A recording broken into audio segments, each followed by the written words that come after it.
Growing up overweight, Gia Fey never felt like the conventional beauties that are often portrayed in media. Gia redefined herself and turned her passion for health and fitness into a career, using her platform to be a positive influence for curvy girls across the globe.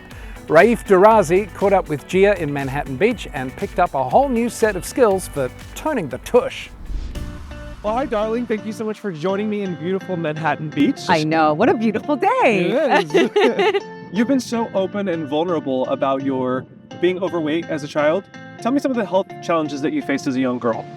I mean, gosh, bro, as young as junior high, I remember taking diet pills because I felt so overweight. I had played soccer pretty much starting at 5 years old, and my legs were just so big. And growing up in South Pasadena, being around all Caucasian and Asian women that were like size 0 and 2, you just look at yourself and you think like, what's wrong with me? So since junior high, I remember diet pills and just struggling with my binge eating because then I would starve myself. Once I got into college, I injured my ankle my first year and I had to stop playing, and literally that made me gain like another 30-40 pounds, which is when I hit like huge depression.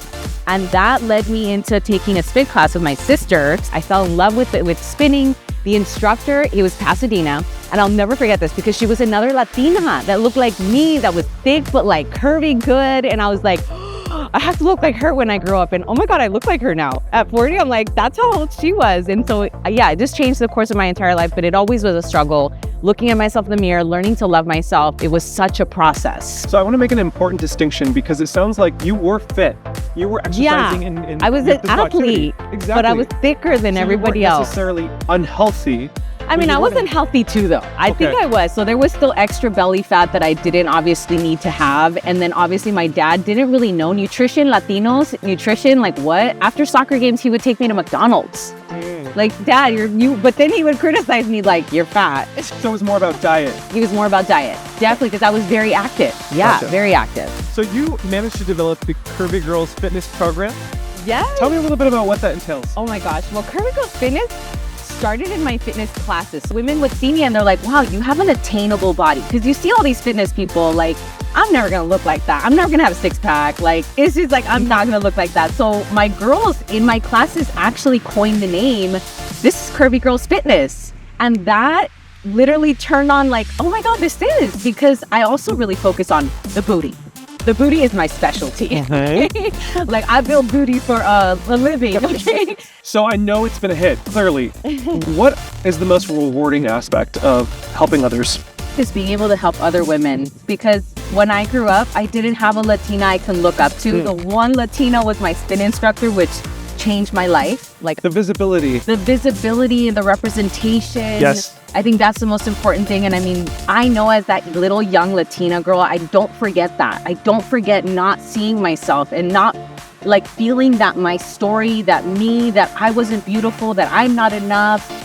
It makes a huge difference. And it's even more important to me now because I have young nieces. And it breaks my heart to hear my 12-year-old niece tell me, Thea, I wish I was white. Like, I want to be able to represent the brown people, to show women that like, you are beautiful too. Brown is beautiful too. Like, I have to have like a shirt that says brown is beautiful.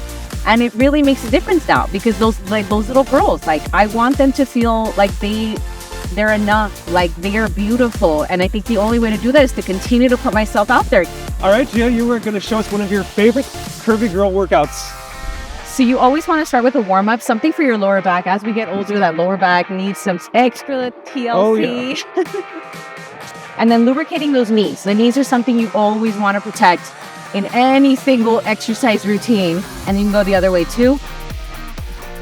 So you can either hold a lunge for about 30 seconds. And then you can also do slow tempo. My clients hate this, but it's so good. The plank is the best exercise for my mamas. My mamas who just had a baby, need to pull that tummy back in. You can hold this for 30 seconds and then you can make it even harder by bringing in the knee and then alternating. And focus on the breath. One last exercise you can always finish with that you can do is just running in place. This seems so simple, but it gets your heart rate up. Well done, girl. I love your energy. Thank you so much for sharing that energy with all of us. Thank you so much for having me.